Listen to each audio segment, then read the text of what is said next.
Russia પાસેથી crude ગેસની ખરીદી બદલ ભારત સહિતના 5 દેશો પર દબાણ આવશે. ભારત પર ટ્રમ્પનો 100% ટેરિફ હાથવેતમાં.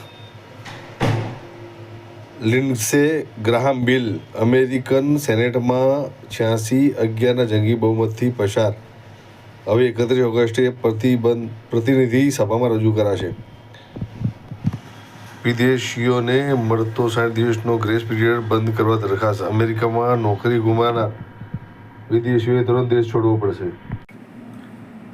મિત્રો, આને નીચતા કહેવાય કે કોઈને હેરાન કરવા માટે ના ઉપાય કહેવાય, ખબર પડતી નથી. ટ્રમ્પે કહ્યું છે કે જો ભારત રશિયા પાસેથી ક્રૂડ ઓઇલ ખરીદશે તો તેની પર 100% ટેરિફ લગાવવામાં આવશે.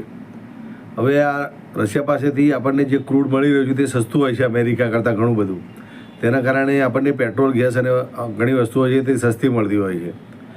એટલે ટ્રમ્પને નુકસાન થઈ રહ્યું છે કારણ કે તે મોંઘો ગેસ અને ઓઇલ વેચે છે. માટે તેણે આવું એક નક્કી કર્યું છે. તો મિત્રો, હું મોદી સાહેબને સમર્થન કરું છું આ બાબત ઉપર. અને હું મોદી સાહેબનો નથી વિરોધી, નથી હું ભાજપનો વિરોધી, પરંતુ અમુક નીતિઓનો હું એમનો વિરોધી છું. પરંતુ આવા સમયે જો ટ્રમ્પ આવું ઈચ્છતો હોય તો હું મોદી સાહેબની સાથે છું. અને બીજું, હું મોદી સાહેબને મારા તરફથી સપોર્ટ કરી રહ્યો છું કે તમે ભલે રશિયા સસ્તું ઓઇલ આપે, તમે રશિયા પાસેથી જ ખરીદો. જો આવી પરિસ્થિતિમાં ગેસ કે પેટ્રોલ ડીઝલના ભાવ વધશે તો અમે 100% ભલે 200 રૂપિયા પણ એ પેટ્રોલ કે ડીઝલ કે ગેસ જે પ્રમાણેનું હોય તેમાં ભાવ વધારો થાય તો પણ અમે સહન કરી લઈશું. પરંતુ આવા થર્ડ ક્લાસ માણસ ટ્રમ્પ જેવા આગળ ઝૂકવાનો કોઈ મતલબ નથી.